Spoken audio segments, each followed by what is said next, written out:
j'espère que vous allez bien. Aujourd'hui, je vais demander à vos soi supérieurs, à l'Esprit universel qui vous unit, qui nous unit, des messages pour le mois de novembre. Qu'est-ce qu'on veut mettre en lumière pour les Gémeaux pour le mois de novembre? C'est quoi les énergies? Qu'est-ce qui est temps de voir clair? Dans quel domaine? Dans quelle situation? Qui est temps de mettre de la lumière. Et le mois de novembre, ce n'est pas le mois le plus lumineux. Mais puisque vous êtes des gens qui sont dans un parcours de conscientisation, de révélation du soi, donc de mettre de la lumière dans vos vies, même si on n'est pas dans un mois très lumineux, même le plus sombre de l'année, eh bien, vous n'êtes plus régi par ces lois involutives, donc les lois de la Lune, finalement, des énergies de la Lune, qui est du magnétisme et tout ce qui est voilé. Donc, vous êtes régi de plus en plus par les énergies du Soleil. Et c'est ce qu'on va voir aujourd'hui. Donc, je demande des messages clairs.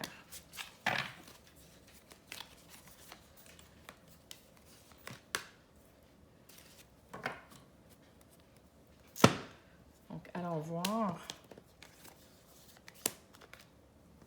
Qu'est-ce qu'on me dit pour vous, les Gémeaux, pour le mois de novembre 2021?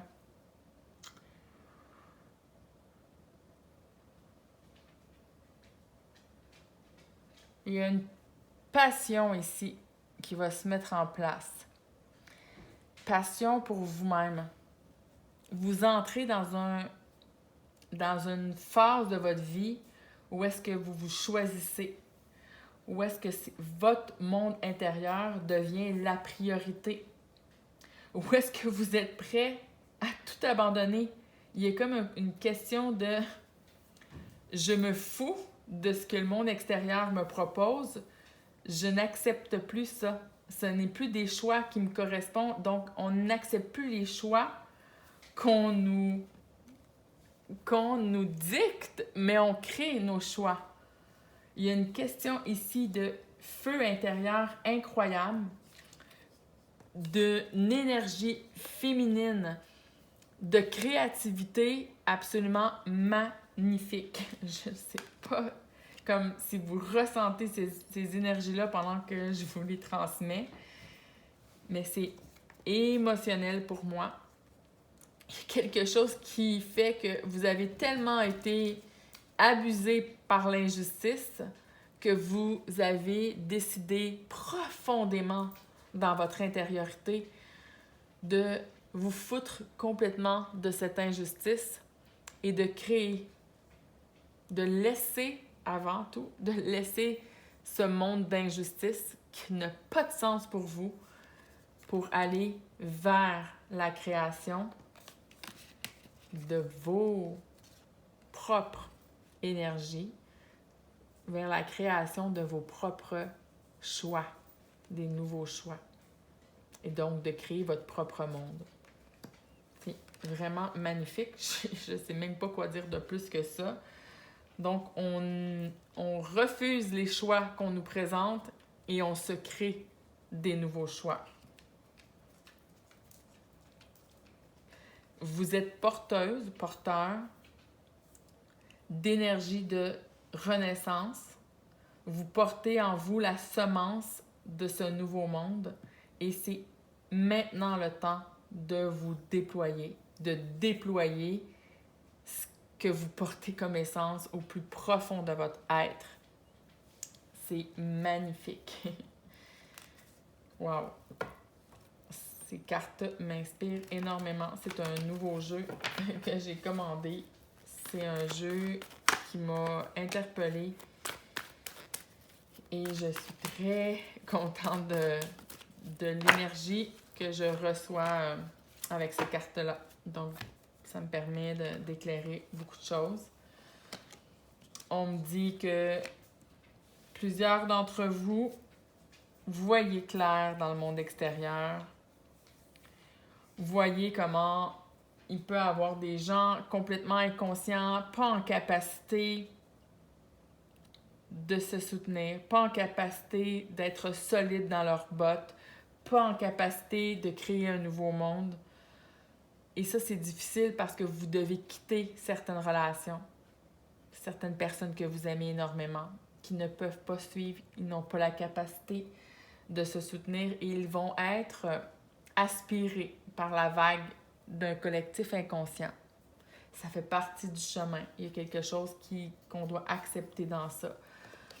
Quand il y a de l'injustice, il y a des gens qui prennent bagage, donc vous, et vous faites votre route, et il y a d'autres personnes qui vont rester dans la tribu, si on peut dire ça comme ça. Donc, il y a des personnes dans votre famille qui voudront pas suivre le flot d'énergie, qui voudront pas suivre qu'est-ce qui s'en vient, les énergies qui s'en viennent, mais que vous, dans votre vérité intérieure, dans votre réalité, vous savez que vous devez bouger, vous savez que vous devez laisser de l'ancien pour créer un nouveau monde, pour aller de l'avant. Alors, vous devez le faire pour vous, par amour pour vous. Et on m'indique soit que vous allez devoir vivre un deuil par rapport à des relations, accepter que c'est correct, et ça me dit ne vous en faites pas. Peut-être que par le fait de votre inspiration, de votre exemple, vous allez inspirer les autres à suivre le pas, à entrer dans leur lumière, à entrer dans l'être qu'ils sont. Vous êtes une lumière sur le chemin, et une lumière, ça l'éclaire. Une lumière, ça tire pas les gens vers eux. Donc, ne vous en faites pas pour vos êtres chers. Ceux qu'ils ont à suivre le pas, vous pouvez être une inspiration pour eux. Et les autres, c'est simplement que ce n'était pas leur chemin. D'accepter ça. Ce n'est pas évident d'accepter ça. Je vais aller demander de l'information supplémentaire avec ce jeu. Pourquoi que c'est intelligent de laisser les autres derrière? Souvent, les autres qu'on pense qu'ils ne comprennent pas, il faut simplement leur laisser du temps pour intégrer, pour observer. Et on ne peut pas le faire à leur place. Plus on veut le faire à leur place, plus on interfère dans ce qu'ils ont à mettre en place. Oui, il se peut qu'ils doivent faire face à leurs démons intérieurs. Ils doivent souffrir des fois pour atteindre éventuellement une plus grande possibilité. On doit toucher le fond du baril, comme on dit. On doit toucher des souffrances qui, par la suite, peut-être qu'on perd tout, peut-être qu'on a l'impression qu'on perd tout, parce que quand on fait des choix comme ça, on peut laisser amis, famille, matériel, travail derrière soi, quand il y a des choix qui s'imposent. Mais par la suite, eh bien, ce qui nous reste entre les mains, c'est notre essence, et c'est avec cette essence qu'on bâtit. C'est le matériel, c'est la valeur qui est la plus chère pour rebâtir, pour avoir un monde meilleur. Mais pour ça, il faut laisser. Il faut laisser les anciens traumas, il faut laisser les anciennes mémoires mortes, il faut laisser toutes les anciennes peurs se dévoiler. Et quand je dis ça, je le dis pour vous et pour l'autre personne. Donc, comprendre, OK, elle a peur en ce moment, elle ne peut pas comprendre, elle ne veut pas avancer, elle ne veut pas changer les choses, et donc accepter. Donc, ce message-là, je l'ai pris au départ parce que je voulais savoir pour les autres, mais c'est également pour vous. Donc, voilà les taureaux, les gémeaux, pardon, pour le mois de novembre. Je vous embrasse et je vous souhaite un excellent mois de novembre. À bientôt!